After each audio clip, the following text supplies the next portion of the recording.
Hi everyone. మరి ఈరోజు education update చూస్తే వయోజన విద్య దశాబ్ద కాలంగా కార్యాచరణ లేమి గత 3 ఏళ్లలో ఒక్కరిని అక్షరాస్యులుగా చేరేరు. ఇక్కడ చూస్తే అలాగే ఆంధ్రప్రభలో విఆర్ఏలపై పునరాలోచన, మరి నిరుద్యోగ కూడా అవకాశం ఇవ్వాలని భావిస్తున్న ప్రభుత్వం అన్నట్టు ఇక్కడ ఇవ్వడం జరిగింది. అలాగే మరి గ్రూప్స్ డోస్ పెంచుదాం అంటే గ్రూప్ సిలబస్ సంబంధించి మరి గతంలో 10 సంవత్సరాల నుంచి ఉన్న సిలబస్ కొంచెం మార్పులు చేర్పులు చేయాలని టీజీపీఎస్సీ భావిస్తున్నట్టు ఇవ్వడం జరిగింది. ఇక టెట్ నిబంధనలు మార్చాలి, ఇది ఒక న్యూస్ ఇవ్వడం జరిగింది. సో మనం న్యూస్ చూస్తే అలాగే పోటీ పరీక్షల సిలబస్లో మార్పు, ఈ న్యూస్ ఇవ్వడం జరిగింది. ముందుగా మనం టెట్ సిలబస్ సంబంధించి అంటే చూస్తే నిబంధనలు చూస్తే 2011 నుంచి దేశవ్యాప్తంగా టెట్ ఉపాధ్యాయ అర్హత పరీక్ష నిర్వహిస్తున్నారు. జాతీయ ఉపాధ్యాయ శిక్షణ మండలి ఎన్సీఈటీ ఉత్తర్వుల మేరకు రాష్ట్ర ప్రభుత్వాలు టెట్ నిర్వహిస్తున్నాయి. ఇందులో ఉమ్మడి రాష్ట్రంలో ఉన్న నిబంధనలు ఇప్పటికీ అలాగే మరి కొన్ని లోపాలతో ఉన్న విషయం తెలిసిందే. మరి దీనికి సంబంధించి మనం నిన్న కూడా ఆర్టికల్ ఇవ్వడం జరిగింది, మరి ఈరోజు కూడా ఆర్టికల్ రావడం జరిగింది. జాతీయ ఉపాధ్యాయ శిక్షణ నియమాల మేరకే రాష్ట్ర ప్రభుత్వాలు ఈ పరీక్ష నిర్వహిస్తున్నట్టు చెప్తున్నప్పటికీ మరి కొన్ని వ్యత్యాసాలు అయితే కనిపిస్తున్నాయి. మరి డిగ్రీ డిఎడ్ చేసిన వారికి టెట్ పేపర్ 2లో ఎన్సీఈటీ పరిధిలోకి జరిగే కేంద్ర టెట్కి అనుమతిస్తున్నారు. మరి ఉమ్మడి ఆంధ్రప్రదేశ్లో కూడా 4 సార్లు అనుమతి ఇచ్చారు, కానీ తెలంగాణ మాత్రం ఇవ్వడం లేదు. మరి రిజర్వేషన్ అంశాలు కూడా అంటే ఒక్కో రకంగా కేంద్రంలో ఒక రకంగా రాష్ట్రంలో ఒక రకంగా ఉన్నాయి. అంటే మరి రాష్ట్ర ప్రభుత్వాల సడలింపు ఉన్న విషయం ఇక్కడనే చాలా మనకు స్పష్టంగా అవుపిస్తుంది. కాబట్టి ఖచ్చితంగా మరి బయాలజీ అభ్యర్థులు కావచ్చు, డిగ్రీ డిఎడ్ అభ్యర్థులు కావచ్చు, లాంగ్ పాయింట్ అభ్యర్థులు ఖచ్చితంగా మార్పులు చేర్పులు చేసుకున్న వెసులుబాటు ఉంటుందని మనకు చాలా క్లియర్గా తెలుస్తుంది. కాబట్టి ప్రభుత్వాలు కూడా విద్యాశాఖ అధికారులు ఇప్పటికైనా సమీక్ష చేసి ఖచ్చితంగా మార్పులు చేయడం అవసరం అయితే ఎంతైనా ఉంది.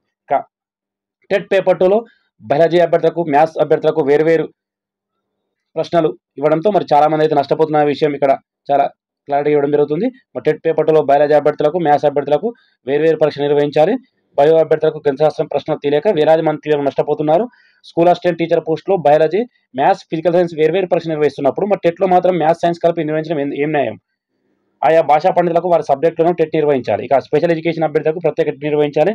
టెట్ పేపర్ 1లో 8వ తరగతి లోపే ప్రశ్నలు ఉండే విధంగా టెట్ పేపర్ 2 వారికి 10వ తరగతి లోపే ప్రశ్నలు ఉండే విధంగా సిలబస్ మార్చాలి. కొన్ని అంటే సిలబస్ పరిదాటి వెళ్తున్నట్టు ఇక్కడ మనకు అర్థం చేసుకోవాలి. ఇక సైకాలజీ మరికొన్ని అంశాలు ప్రభుత్వ పాఠ్య పుస్తకాల నుంచే కాక ప్రైవేట్ మెటీరియల్ నుంచి ప్రశ్నలు ఇవ్వడం సరికాదు. అంటే కేవలం ప్రభుత్వ పాఠ్య పుస్తకాలు ఉన్నాయి కాబట్టి ఖచ్చితంగా వాటి నుంచి ఎక్కువ ప్రశ్నలు వచ్చేటట్టు చూడాలని ఇక్కడ ఉద్దేశం. ఇక టీచర్ ప్రమోషన్ తప్పనిసరిగా టెట్ తప్పనిసరిగా ఉంటేనే ప్రభుత్వం చర్యలు తీసుకోవాలి. అంటే ఎడ్జిట్ నుంచి స్కూల్ అసిస్టెంట్ వెళ్తే ఖచ్చితంగా మరి టెట్ సంబంధించి పేపర్ 2 క్వాలిఫై అయిన వారికి ఇక్కడ ఖచ్చితంగా ప్రమోషన్ ఇవ్వాల్సి విషయం ఇక్కడ గమనించి. ఎందుకంటే 2010కి ముందు ఉపాధి వేరు, 2010 తర్వాత ప్రమోషన్ వచ్చిన ఖచ్చితంగా కొత్త క్యాడర్ కాబట్టి ఖచ్చితంగా వారందరికీ కూడా మరి టెట్ పేపర్ 2 తప్పనిసరి వేయాల్సిన విషయాన్ని కూడా ప్రభుత్వ అధికారులు ఖచ్చితంగా ఆలోచించారు. అలా వేస్తేనే నాణ్యమైన విద్య కాబట్టి విద్యార్థికి అందుతుంది. కాబట్టి మరి ప్రభుత్వం విద్యాశాఖ అధికారులు వెంటనే సమీక్ష ఏర్పాటు చేసి వీటిపై నిర్ణయం తీసుకోవాలి. ఇక పోటీ పరీక్షల సిలబస్లో మార్పు, మరి 10 నుంచి 20% వరకు మార్చేందుకు టీజీపీఎస్సీ కసరత్తు. గ్రూప్ సహా పలు పోటీ పరీక్షలకు సంబంధించి సిలబస్ మార్చేందుకు టీజీపీఎస్సీ కసరత్తు చేస్తుంది.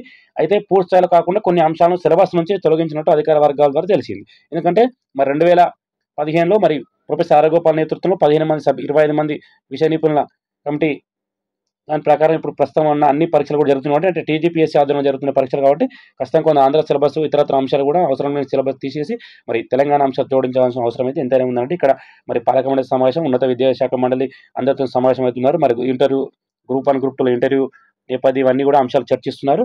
రాబోయే రోజులు మాకు క్లారిటీ వస్తుంది. ఖచ్చితంగా కొన్ని సిలబస్ అయితే మార్పులు చేర్పు చేయడం అవసరం అయితే చాలా స్పష్టంగా ఉంది. అలాగే మరి మనకు పోటీ పరీక్ష సంబంధించి కూడా మన ప్రశ్నల సరళి కూడా మన టీజీపీఎస్సీ ఆధ్వర్యంలో ఏమైనా బుక్స్ కూడా అవైలబుల్గా దొరికితే అభ్యర్థి కూడా వెసులుబాటు ఉంటుంది. ఇక మరొక ముఖ్య విషయం మరి ఇదే న్యూస్ సాక్షిలో ఇవ్వడం జరిగింది. గ్రూప్స్ డోస్ పెంచుదాం, పరీక్షల్లో ప్రశ్నల స్థాయి యోచనలో అంటే పెంచే స్థాయి యోచనలో టీజీపీఎస్సీ ఉద్యోగాలకు అత్యుత్తమ అభ్యర్థుల ఎంపిక లక్ష్యం. అంటే అత్యుత్తమ అభ్యర్థుల ఎంపిక లక్ష్యం అన్నట్టు మూస పద్ధతికి స్వస్తి, ప్రస్తుత ట్రెండ్కు అనుగుణంగా ముందుకు. క్వశ్చన్ బ్యాంక్ రూపకల్పన కోసం ఇక వర్సిటీల నిపుణులతో ప్యానెల్, వర్సిటీల వీసీలో విద్యారంగ నిపుణులతో కమిషన్ భేటీ, త్వరలో ప్రభుత్వాన్ని నివేదిక ఇచ్చే దిశగా అడుగులు అన్నట్టు ఇవ్వడం జరిగింది. తను మరి 3 విభాగ ప్రశ్నలు గ్రూప్ పరీక్షల కోసం ఇప్పటివరకు కొంతమంది సబ్జెక్ట్ నిపుణుల నుంచి మాత్రమే ప్రశ్నలు తీసుకుంటున్నారు.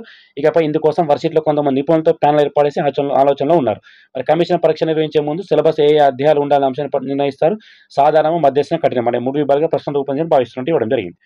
క్వశ్చన్ బ్యాంక్ కోసం ప్రత్యేక విభాగం, క్వశ్చన్ బ్యాంక్ రూపకల్పనకు అవసరమైతే ఆయా రంగా నిపుణుల నుంచి సామాజిక పరిస్థితులు తెలుసుకునే విభాగం ఏర్పాటు చేసే యోచన ఉన్నట్టు ఇవ్వడం జరిగింది.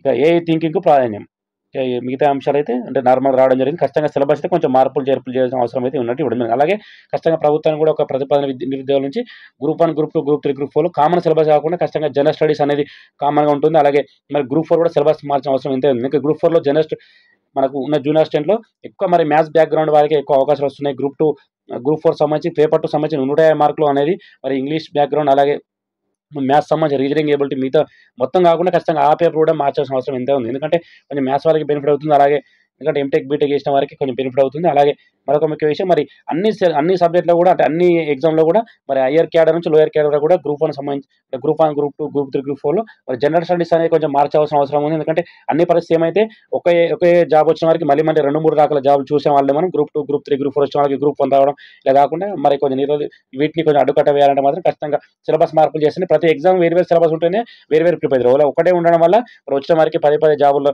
అంటే 2, 3 రకాల జాబులు రావడం, బ్యాక్‌లాగ్ అవ్వడం జరుగుతుంది. కాబట్టి ఖచ్చితంగా అది ఆ స్టాండర్డ్ బట్టి కూడా అంటే గ్రూప్ 1కి ఒక రకం సిలబస్, గ్రూప్ 2 ఒక రకం, గ్రూప్ 3, గ్రూప్ 4 లోయర్ క్యాడర్ కాబట్టి ఆ రకంగా సిలబస్ ఉంటేనే కొంచెం అభ్యర్థులు కూడా న్యాయం జరిగే అవకాశం ఉంటుంది.